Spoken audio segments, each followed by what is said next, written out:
ఎన్నికలకు ముందు అనేక మల్లగుల్లాలు పడొచ్చు, అది వేరు. ఆఫ్ పార్టీల్లో కోర్స్ అప్పుడు కూడా అంతర్గతంగా ఎన్నికల ముందు ఉన్నటువంటి టికెట్ విషయంలో గొడవలు అయ్యాయి, బట్ ఆ తర్వాత కూడా ఆయన్నే ముఖ్యమంత్రి చేశారు.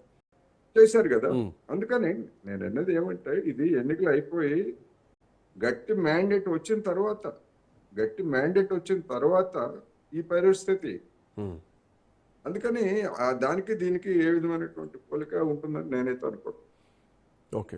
సో ఇప్పుడు ఒకవేళ ఈ కాంగ్రెస్ పార్టీలో ఉన్నటువంటి అంతర్గత పోరు వల్ల చాలా రోజుల నుంచి ఆర్ఎస్ఎస్తో కానీ భారతీయ జనతా పార్టీ మొన్న మధ్య మున్సిపాలిటీ గెలవడం కూడా జరిగింది, మున్సిపల్ కార్పొరేషన్ శస్తెరూర్ లోక్సభ నియోజకవర్గ ప్రాంతంలో. సో ఇది బీజేపీకి ఏమైనా కొంత ఫెచ్ అయ్యేటువంటి అవకాశం ఉంటుందా, ఏమైనా కొంత నిలదొక్కుకోవడానికి ఈ అంతర్గత పోరు వల్ల? బీజేపీకి అటువంటి అవకాశం ఉంటుందని నేనైతే ఏమి అనుకోవట్లేదండి. బీజేపీకి ఉన్నటువంటి బలహీనత లేకపోతే బలాలు ఏమిటనేటువంటిది ఇప్పటికే, అంటే నరేంద్ర మోడీ అధికారానికి వచ్చిన తర్వాత ఒక దశ అయితే, అంతకుముందు వాజ్పేయి హయాంని కూడా కలుపుకుంటే మనము అక్కడ మేము ఆ విధంగా పటిష్టంగా ఉన్నాము, ఈ విధంగా పటిష్టంగా ఉన్నాము అని చెప్పినటువంటి బీజేపీ మరి ప్రతిసారి ఈసారి మాదే వచ్చేసారి మాదే అని చెప్పేసి చెప్తా ఉంది తప్ప ఇమ్మీడియట్ గా దానికైతే ఎలాంటి అవకాశం అయితే ఏం లేదు. సార్ వాస్తవానికి 2011లోనే అస్సాంలో హిమంత బిశ్వ శర్మ ముఖ్యమంత్రి కావాల్సినటువంటి వ్యక్తి. సో అట్లాంటి వ్యక్తిని కాదని ఆయన పార్టీ కోసం పనిచేశారు. పార్టీలో చాలా సీనియర్ నాయకుడు, కీలకమైనటువంటి నాయకుడు. ఆల్మోస్ట్ ఆయనకు ఒక 50 మంది వరకు ఎమ్మెల్యేలు కూడా మద్దతు ఇచ్చారు అన్నటువంటి ఆ విషయం కూడా మనం విన్నాం. 54 మంది ఎమ్మెల్యేలు ఉన్నారు తనకు మద్దతుగా అని చెప్పేసి. బట్ అయినా కానీ తరుణ్ గొగోయ్ ఆయన మాటను వినలేదు, ఎమ్మెల్యేల మద్దతు ఉన్నటువంటి విషయం కూడా వినలేదు. గౌరవ్ గొగోయ్ని తన వారసుడుగా దేవాలని చెప్పేసి అప్పుడే ప్రతిపాదించారు. ఈ విషయాన్ని రాహుల్ గాంధీ దగ్గరికి తీసుకెళ్ళినా కానీ రాహుల్ గాంధీ కనీసం పట్టించుకున్నది కూడా లేదు. సో అప్పుడే హిమంత బిశ్వ శర్మ పార్టీ చేంజ్ అయ్యారు, అప్పుడే భారతీయ జనతా పార్టీలోకి వచ్చారు. ఈరోజు ఆయన వరుసగా మళ్ళీ 3వ ముఖ్యమంత్రి. సో 3 సార్లు కాంగ్రెస్ పార్టీని గెలిపించిన సమయంలో ఆయన పక్కన పెడితే ఈరోజు ఆయన ముఖ్యమంత్రిగా ఉన్నారు. సో ఇట్లాంటి విడి సతీష్ ఎపిసోడ్ని మనం ఇక్కడ ఏమైనా అంచనా వేయచ్చా? విడి సతీష్ ఎక్కడికి వెళ్తారు? బీజేపీకి వెళ్తారా, లేకపోతే కేసీ వేణుగోపాల్ బీజేపీకి వెళ్తారా, రమేష్ చెన్నితల బీజేపీకి వెళ్తారా? ఎందుకంటే బీజేపీకి వెళ్ళటము లేకపోతే ఇంకోటి, కాంగ్రెస్ పార్టీ రాజకీయంగా పరాభవం పొందితే నెక్స్ట్ ఎల్డిఎఫ్ కాకుండా ఇప్పుడు అక్కడ జరిగినటువంటి పరిణామాల్లో బీజేపీ అప్పటికే ఒక బలమైనటువంటి శక్తిగా ఎదుగుతా ఉంది. ఆ ఎదిగినటువంటి క్రమంలో హిమంత్ బిశ్వ శర్మని వాళ్ళు ఆకర్షించారు. ఎందుకంటే అవినీతి పరుడు అది ఇదని మొత్తం చార్జ్ షీట్ పెట్టినటువంటి వాళ్ళు అంగీకరించారు, అది వేరే అంశం. అందుకని అటువంటి సిచ్యువేషన్ కేరళలో అయితే లేదు బీజేపీకి. ఆ విధమైనటువంటి బీజేపీకి లేకపోయినా కానీ బట్ కాంగ్రెస్ పార్టీ ఆ తప్పిదం కనిపిస్తోంది కదా, కాంగ్రెస్ పార్టీ తీసుకునేటువంటి నిర్ణయాల లోపం కనిపిస్తోంది కదా. అటువంటి తప్పిదం కనుక కనిపించేట్లయితే, అటువంటి తప్పిదం కనుక చేసేట్లయితే కేరళలో బీజేపీ స్ప్లిట్, కాంగ్రెస్ పూర్తిగా స్ప్లిట్ అవుతుంది. ఆ స్ప్లిట్ రెండు కలిస్తే బీజేపీను కాంగ్రెస్ స్ప్లిట్ అధికారానికి వచ్చేటువంటి అవకాశాలు ఉంటాయా లేదా అనేటువంటిది ఊహాజనితం తప్ప ఆ విధమైనటువంటి ఓటింగ్ షిఫ్ట్ మొత్తం అట్లా మారుతుందని మనం అయితే అనుకోలేము. ఇప్పుడు బీజేపీకి ఏమైనా సీట్లు ఉంటే మీరు అన్నట్టుగా ఎవరో ఒక కాంగ్రెస్ ఫ్యాక్షన్ తీసుకొచ్చి అధికారానికి వస్తే అవకాశం ఉండేది, కానీ అటువంటి దృశ్యం లేదు కదా అక్కడ. బట్ సార్ కాంగ్రెస్ పార్టీ తీసుకునేటువంటి నిర్ణయాల్లో చాలా వరకు నష్టాలే కనిపిస్తున్నాయి. ఇందాక నేను మాట్లాడినట్టు సరే, అంటే కేరళలో బీజేపీ పుంజుకుంటుందా లేదా, బీజేపీకి అది ఇంకెన్ని సంవత్సరాలు పట్టుద్ది, ఆ అంశం అట్లా ఉంచితే కాంగ్రెస్ పార్టీ నిర్ణయాల్లో చాలా లోపాలు కనిపిస్తున్నాయి. గతం నుంచి మనం ఇందాక మాట్లాడుకున్నటువంటి ఎగ్జాంపుల్స్ కానీ, ఈవెన్ ఇప్పుడు విడి సతీష్ విషయంలో చూస్తున్నటువంటి ఉదాహరణే కానీ, ఈవెన్ గతంలో పుదుచ్చేరిలో కూడా ఇట్లాంటి సంఘటన జరిగింది. 2001 నుంచి 2008 వరకు రంగస్వామి పుదుచ్చేరి సీఎంగా ఉన్నారు. బట్ 2008లో అనూహ్యంగా ఆయనను ముఖ్యమంత్రి పదవి నుంచి తప్పిస్తే ఆయన కొత్త పార్టీ పెట్టారు, ఆ తర్వాత దాన్ని ఎన్డీఏలో చేర్చారు. సో తర్వాత మళ్ళా పుదుచ్చేరిలో గెలిచి ముఖ్యమంత్రి అయ్యారు. సో కాంగ్రెస్ పార్టీ తప్పిదాలు అంటే వాటిని కంటిన్యూ చేస్తూ ఢిల్లీలో చూసాం, హర్యానాలో చూసాం, అట్ సేమ్ టైం ఇప్పుడు కేరళలో కూడా అదే కనిపిస్తోంది కదా. పార్టీ నిర్ణయాలు ఎట్లా చూడొచ్చు?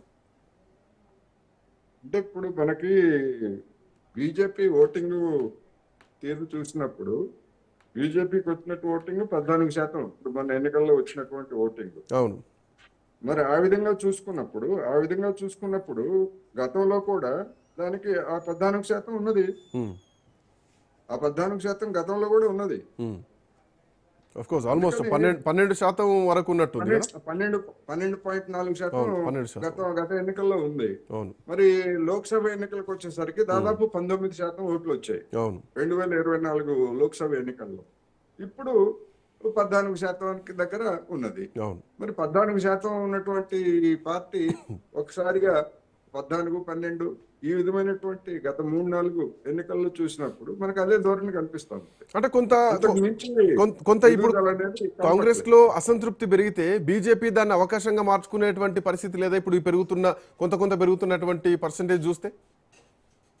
గతంలో పిసిసి అధ్యక్షుడిగా ఉన్నటువంటి సుధాకరన్ కాంగ్రెస్ అధిష్టాన వర్గాన్ని అదే విధమైనటువంటి బెదిరింపు చేశాడు. అవసరమైతే మేము బీజేపీలోకి వెళ్తాము, ఇక్కడ కమ్యూనిస్టులు మేము తట్టుకోలేము. ఎందుకంటే ఆయన కర్నూలు జిల్లాలో కమ్యూనిస్టులకి కాంగ్రెస్ కి అదే విధంగా కొన్ని ప్రాంతాల్లో బీజేపీకి ఏ విధమైనటువంటి వైరుధ్యం ఉన్నదో మనకు తెలుసు. అందుకని మేము అవసరమైతే బీజేపీతో చేతులు కలుపుతామని చెప్పేసి థ్రెటన్ చేసినటువంటి వాళ్ళు ఉన్నారు. సుధాకరన్తో సహా కొంతమంది ఉన్నారు. కానీ వాళ్ళు ఎందుకని వెళ్ళలేదు అంటే కేరళలో ఉన్నటువంటి సామాజిక పరిస్థితి లేదా బీజేపీ ఉన్నటువంటి పరిస్థితి ఇవన్నీ చూసినప్పుడు అక్కడ ఆ విధమైనటువంటి స్ప్లిట్ తోటి క్లిక్ అయ్యేటువంటి అవకాశం లేదనేటువంటి వాళ్ళు అంచనా. అందుకనే వెళ్ళలేదు వాళ్ళు.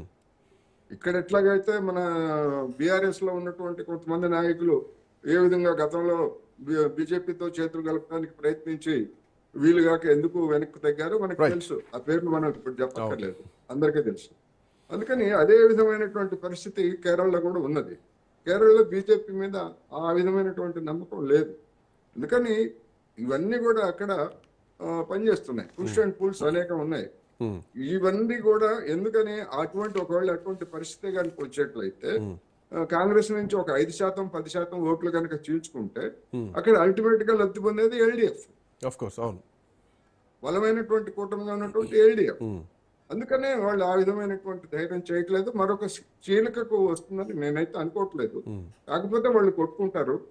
రాబోయేటువంటి 5 సంవత్సరాలు అధికారం కోసం అనుకుంటూ ఉంటారు.